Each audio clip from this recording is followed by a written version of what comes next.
Hello and welcome back to one of my cool farm videos. This is video number 3 and I'm going to be looking at about 5 farms here. So I hope what you like are about to see. Now this farm is called asff and he's a level 45 player and he's in a neighborhood, and I kind of like the look of the image I'm looking at the moment, but we will have a look more at his farm in a second. Let's have a look at his details. Now most truck deliveries in one day, 14. It looks like you need to do a few more trucks, young man. 873 player visits, 48,000 coins and 41 likes. Nice. Okay. His neighborhood. Okay, he's in active pack hood and the required level is 40. There are 27 of 30 people and they are looking for people to join. So if you would like to join the neighborhood, please do so.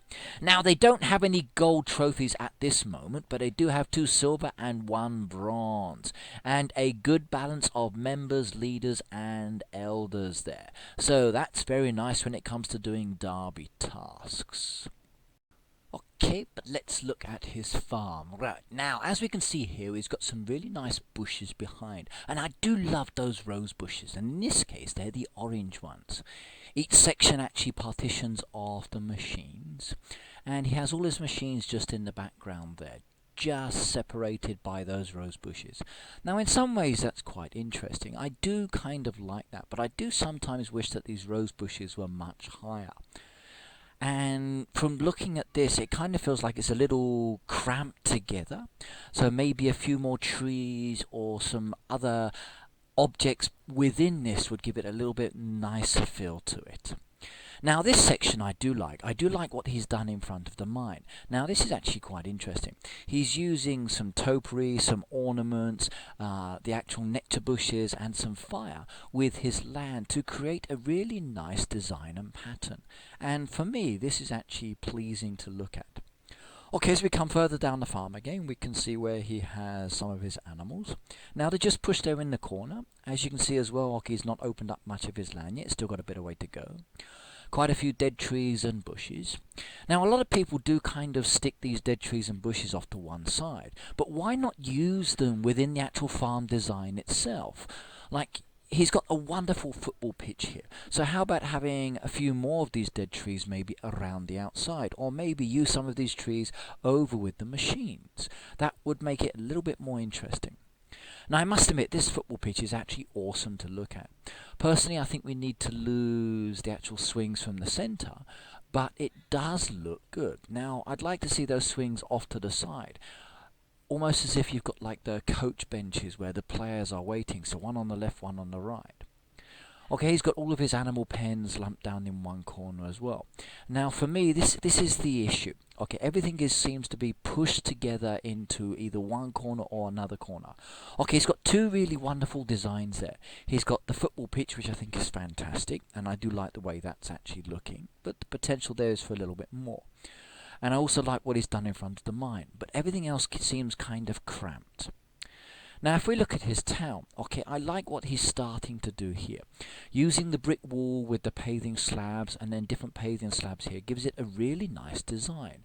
And I feel that I could actually come to this town, enjoy going to these buildings and then just relaxing quite nicely.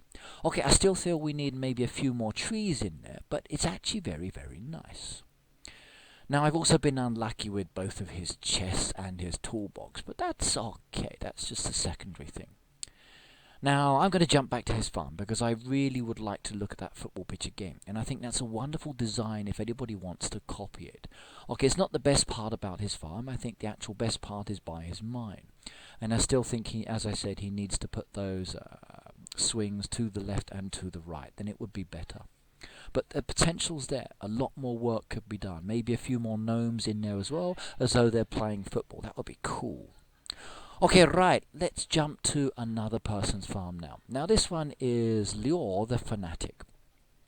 And we're going to start with his statistics. So 90 truck deliveries in one day, 1,077 visits, 123,000 maximum revenue, 22 followers count, and how many likes? 56 likes. That's good. Okay, nice one. Right, now, he's in a neighborhood as well. And what's his neighborhood called? So Tigressa. There's 30 of 30, so they're maxed out. So I'm afraid that if you wanted to join, it's too late. But they have 2 gold, 1 silver, and a bronze. Nice. And their leader is level 132. Sweet. Okay, I wonder what their farm looks like. I should go and have a look. Okay, a mix of elders and members there. Any co-leaders, I wonder? Okay, it seems to be elders and members. Okay, I do believe that you might require a few more co-leaders in this group as well. The ballot seems to be off-centered, so you've got quite a lot of members and a few elders, but no one that really can support the leader. But that's their choice, and that's what they wish to do. So let's zoom out a little bit and see what we've got. Now, I do like the way they've got a pool there by the side, smelters behind, animal pens are in the corner, and using the hedgerows as a nice border effect between the different machines. Now, I must admit, I kind of prefer these hedgerows to the actual rose bushes that we saw in the last one. At least when you're looking at this, okay, it feels like things are separated a little bit nicer. And I also like the way that he's using the pathways to walk from one location to another location. And that's actually quite a good design setup. So everything feels nicely segmented, nice little strip running from the bottom to the top of the farm. And it feels like you can actually just walk from one area to the other area very, very easily. So in some ways, I kind of like what I'm looking at here. Okay, there are lots of items put in around, and it's not cramped at all. It feels like everything is just nicely placed, and it goes together really, really well the way it's set up. Now, I do like the way he's used his hedgerows there with the rose bushes as well, and I think that L-shaped design using the rose bushes is pretty good as well, and I would recommend that. Okay, he's starting to use trees down the front there as well, and I'm assuming that once they start blooming and growing, he's going to end up with a nice little barrier between the farm and the road as well. Okay, over here on the far hand corner where he's got his land, I like what he's done with the hay bales, the golden walls, and the actual wagons with the hay on top as well. That's a pretty sweet layout and design. Okay, now with the last one I felt maybe the animal pens were kind of cramped together. Now in this case, okay, it doesn't feel like they're too cramped together because the border effect is much nicer. So in some ways, you end up with a nicer feel to the actual farm. It feels much more comfortable, even though there's a lot more actually there than what you saw within the first one. Okay, now jumping to his town. Now with the last one we saw walls and paving slabs. Now this time he's actually using the rose bushes. Now I kind of preferred the walls in the last one to what I'm seeing here. Okay, he's using the topiary. Personally, I feel there are kind of too many bicycles here. Maybe a few would be better. It seems kind of cramped with the bicycles. Maybe some other kind of decoration would be nicer. I like the way he's using the Halloween statue between the buildings. I like the way he's using the Halloween fence around the railway station as well. I think that's a really good design aspect. Okay, he's still got a lot more he needs to expand in this area, but the potential again is there as well. I kind of like the center pathway he's walking up when you've got the different slabs in the middle. That's actually a nice little design as well. But it's those rose bushes, maybe separating them so they're not so they're not leading into each other. Maybe that would be a better option, and I think in some ways that would be more comfortable for what we're looking at, kind of like what he's done elsewhere on this farm where he's separated them, so he's only got these rose bushes in a specific way. Now this area we're looking at now is my favourite part of his farm. I really do love what he's done in this area. It's pretty cool. He's even left one of the ponds in there, which I think is a wonderful idea, and I would strongly recommend that to anybody. Okay, right, now we've looked at this farm, let's go and have a look at another one and see what design differences or changes we've got there. So thank you very much to Lor The Fanatic for this one. Now here we're going to look at Lovely Farm. Now why did I like this one? Now the reason I kind of focused on this one is because of what I'm looking at here.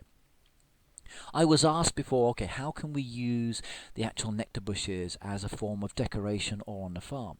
And I mentioned in like the earlier video, maybe using some of the dead bushes, etc., or the dead trees. Now this is what they're actually doing here, and I think the actual concept where you're using them as border pattern is really, really good. Now, why do you need to have so many axes and saws to chop things down when you can use the dead trees, the dead bushes as part of your decoration? And the way that they're actually bordered or separated off here, it's actually not too bad. Okay, maybe I'd do a little bit more later, but the farm has that development feel to it. And it's actually nice to look at. You could feel really comfortable and relaxed here. And in fact, even the pets seem very pleased in the center there, where they have their own space area. I see a lot more happening with this farm, and I think the potential's really, really great. Okay, let's change now. Now here we're looking at Zen. Zen's a level 53, and again, why did I come to this one, I wonder? Now, the same reason as the last one, I wanted to show off dead bushes. Now in this case, we've got a mixture of bushes that are still alive with the dead nectar bushes as well, and I think that gives you a nice blend. Just look at the way he's actually used them here with the smelters and the apple trees. It's awesome. This is a really good design concept, and I do like that a lot. Okay, you've got the live bushes down here at the front with the machines. Now in some ways I kind of feel maybe the dead ones are better. Or why not, as you can see he's done here, use the dead bushes to actually spell out your name.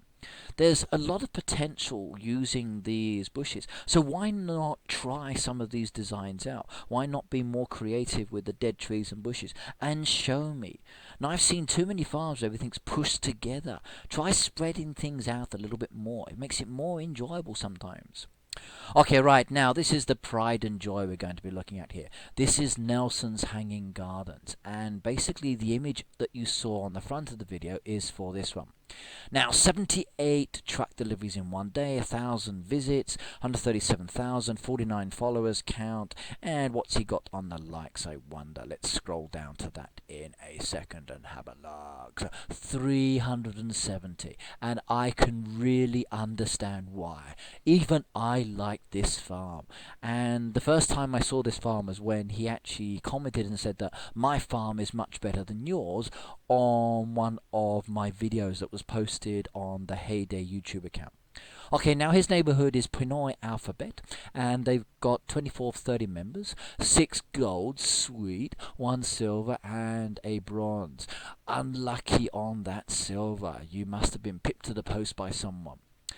Now, they're required a level 30, and if you wish to join, do send them an invitation, and if you're lucky, they may accept you.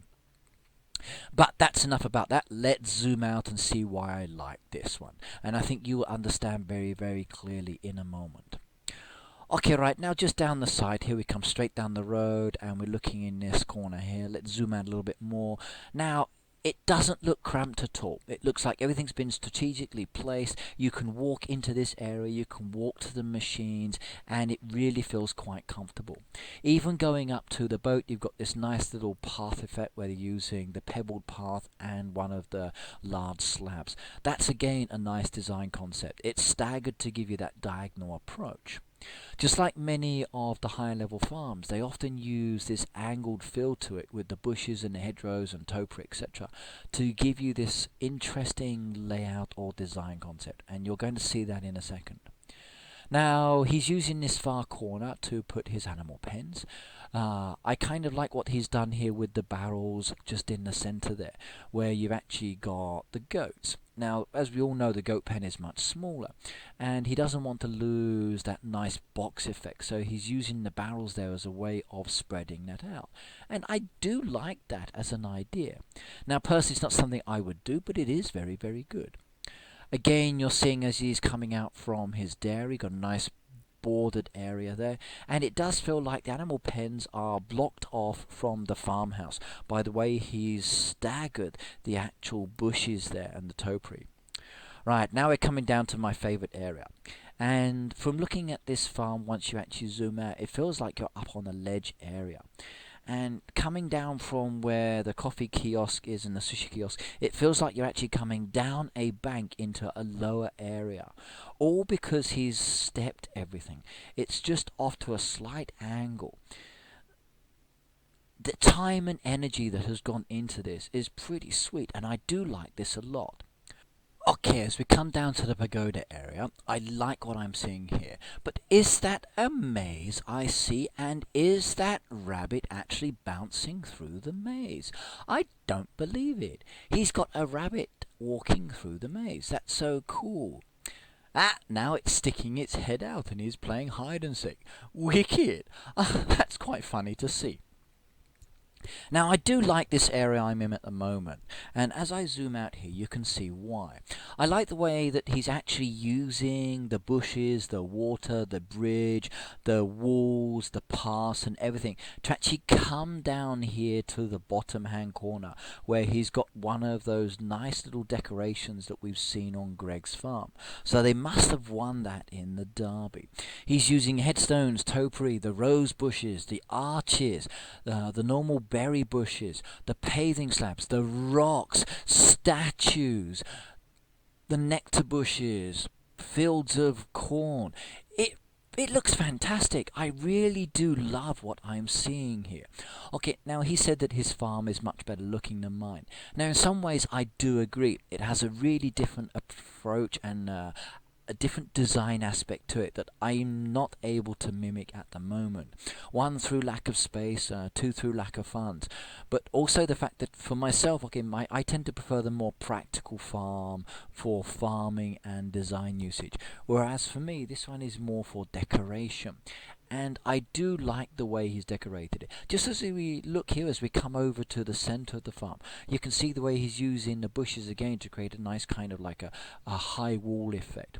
He's got the path again running down the side. He's using those rose bushes in a nice kind of separated pattern. Now this is what I wish the others had done with their rose bushes. Okay, we saw a nice one in the last farm, or a couple of farms ago, where you were looking at the machines and you had like this L shape. Now I do think sometimes that actually staggering or separating those rose bushes, mixing them together, gives a wonderful design aspect as well. Now I have high hopes here. I've just seen a beautiful farm. Let's have a look at his town. Now what has he got? Okay, right. Now, Nelson, I'm a little disappointed here. You've got so much more you could do in this area. Now, I love what you've started so far, and I really do like this centerpiece here. I think that's one of the best parts of your town design at the moment, and it's really cool as well. I like the way that you're using the paving slabs, and the buildings are nicely staggered off to the side as well. But you've got a little bit more area that I think you need to open up and expand as well, and I'm really hoping to see that. Now I do like what you've done with the beach as well though. That's actually quite a nice design, and in some ways I hope you don't expand that bottom piece down in the corner, because I think if you did that one then maybe it wouldn't look so good.